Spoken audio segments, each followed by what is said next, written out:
As the train pulled into my station in Oakland, I slid my bookmark into my library book and caressed the glossy cover. Someday, someone would take me in his arms and kiss me the way the kilted hero of the romance novel had just kissed the heroine, all pent-up longing and a tangle of tongues. Would it be Cooper? Not if he was in love with Jamila Jallow. I looked up from the improbably waxed chest on the cover to see a man sitting across from me, smirking. I rolled my eyes and stood, shoving the book into my bag. If I'd been a guy ogling Playboy, he'd have fist-bumped me. But because I was a woman reading a romance novel with a suggestive cover, he thought he could look down his nose at me. I made sure to ram his elbow hard with my pleather fuchsia purse on the way out. Weaving through the crowd of people in the terminal, I made my way to the street outside. The air was still warm in the September evening, the sun just visible over the tops of the low buildings. I walked briskly along the broad open streets, so different from the high-rise shadowed caverns of downtown San Francisco.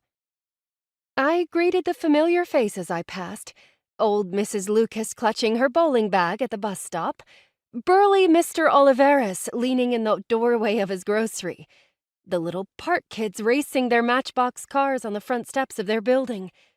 I'd lived in Oakland all my life, and although I'd gone to college and now worked in San Francisco, the East Bay was my home. Just as I was about to let myself into our stucco bungalow, something clanked at the side of the house. My heart pounded in my ears. Our neighborhood usually felt safe, but it wouldn't have been the first time someone had tried to break in.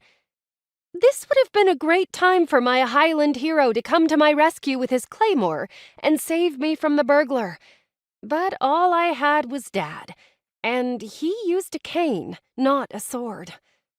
My hand shaking, I dug in my purse for my taser. I hoped the batteries still worked. And after easing down my bag and slipping off my heels, I tiptoed back down the steps and along the front of the house. Metal scraped against metal just around the corner.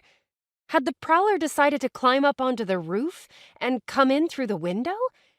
I shuddered. My bedroom window. I clutched the taser in my fist and straightened my spine. Nope, I wasn't a helpless damsel in distress. I'd taken 2 self-defense classes at the Y. I was armed, and I wasn't afraid to protect myself in my home. Lunging around the corner, I swung the taser in a high arc to catch the prowler in the face or neck as I'd been taught.